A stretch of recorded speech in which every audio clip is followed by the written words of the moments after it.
Hello everyone, this is Madhu Jhawar. TAVP online classes में आपका स्वागत है। बच्चों, आज हम कक्षा 12 की हिंदी की पाठ्यपुस्तक पीयूष प्रवाह का पाठ 3 गोरा, जिसकी लेखिका महादेवी वर्मा है, का सारांश पढ़ेंगे। महादेवी वर्मा का जन्म सन 1907 ईस्वी में उत्तर प्रदेश के फर्रुखाबाद जिले में हुआ। इनके पिता का नाम गोविंद प्रसाद था। इनकी माता हेमरानी देवी थी। इनकी शिक्षा दीक्षा इलाहाबाद के क्रोस्थवेट गर्ल्स कॉलेज में हुई। इनकी मृत्यु 19 सितंबर सन 1987 ईस्वी में हुई। इनकी प्रमुख रचनाएं निहार, नीरजा, रश्मि, दीपशिखा, यामा आदि है। पाठ परिचय। गोरा महादेवी वर्मा द्वारा रचित संस्मरणात्मक रेखा चित्र है। यह उनकी मेरा परिवार नामक पुस्तक में संग्रहित है।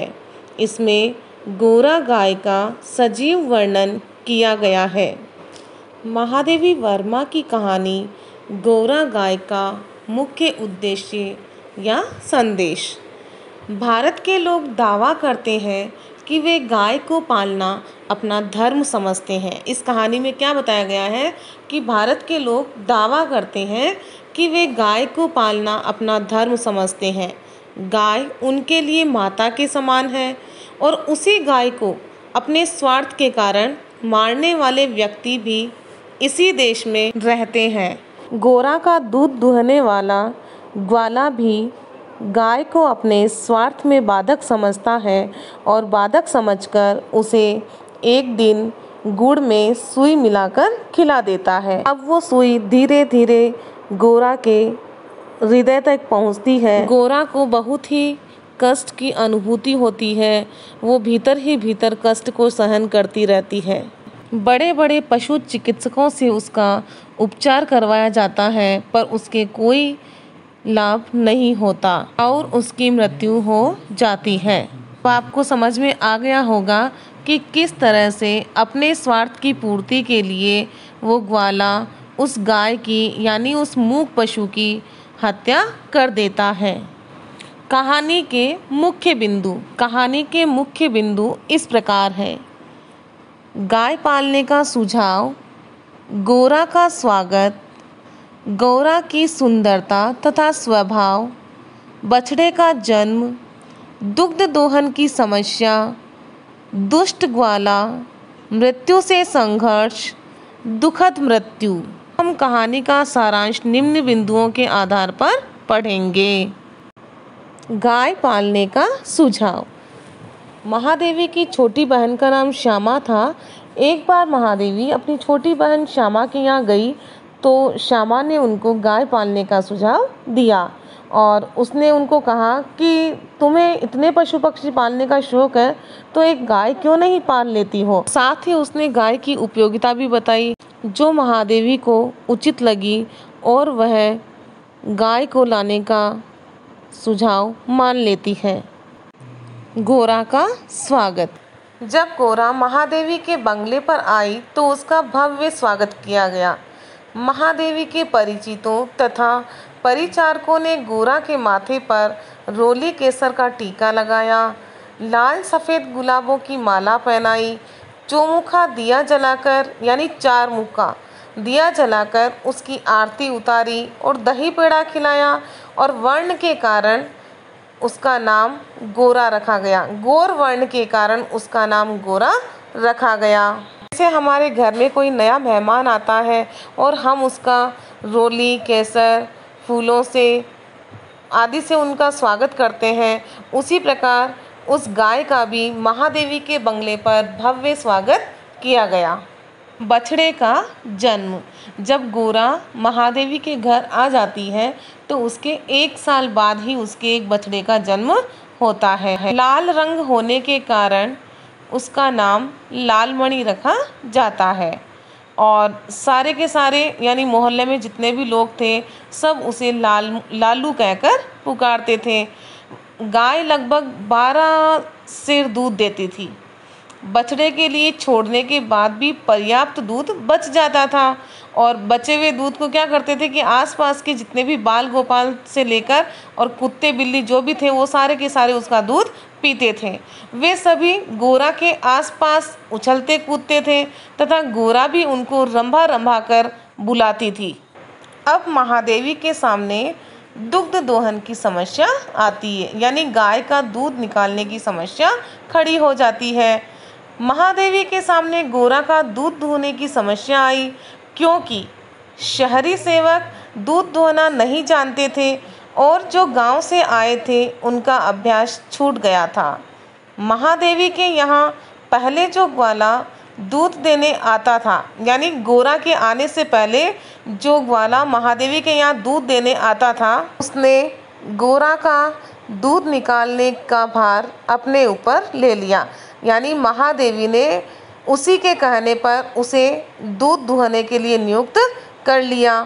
अब क्या होता है कि 2-3 महीने बीत जाते हैं, उसके बाद गोरा दाना चारा पानी ये सब खाना कम कर देती है और निरंतर दुर्बल होने लग जाती है।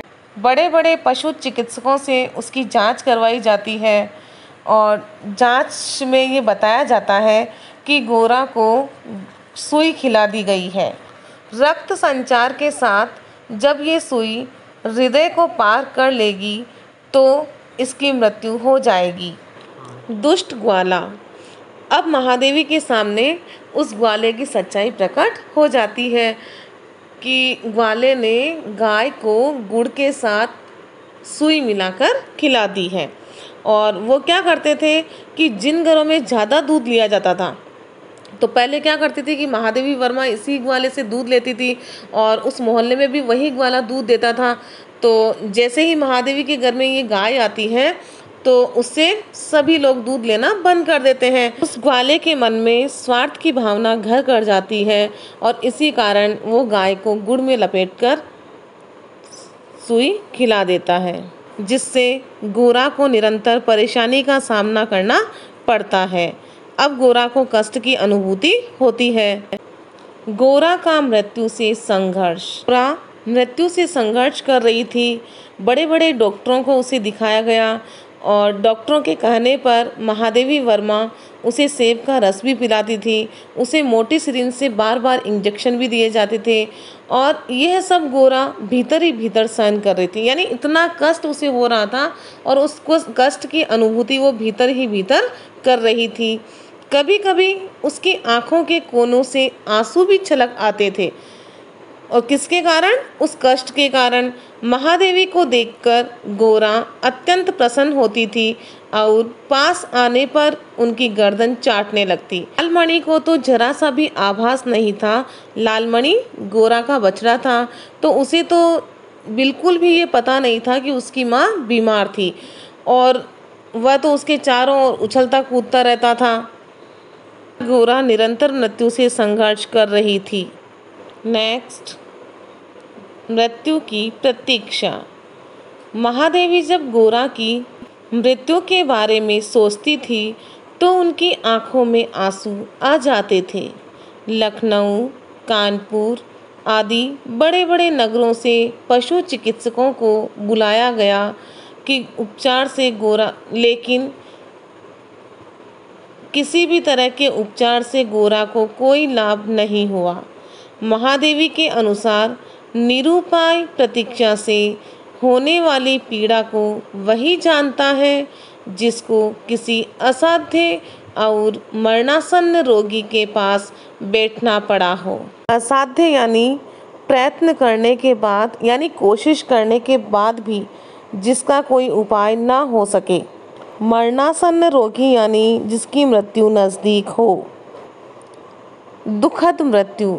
जब महादेवी को ये पता चला कि अब गोरा की मृत्यु निश्चित है तो उसने अंतिम समय में उसके पास ही रहने का निश्चय किया। एक दिन प्रातः ब्रह्म मुहूर्त में 4 बजे जब गोरा को वो देखने गई तो गोरा ने सदा की भांति अपना मुख उसके कंधे पर रख दिया। उसका सिर एकदम भारी होकर नीचे सरककर धरती पर आ गया, क्योंकि मृत्यु हो चुकी थी। अंत में गोरा को गंगा तट पर ले जाकर जल में समर्पित कर दिया गया। लालमणि इसे भी खेल समझकर उछलता कूदता रहा। इस प्रकार हमने देखा कि जिस देश के लोग गाय को माता मानकर उसकी पूजा करते हैं, उसका सम्मान करते हैं, उसी देश के लोग अपने स्वार्थ की पूर्ति हेतु उस मूक पशु की हत्या कर देते हैं। Thank you.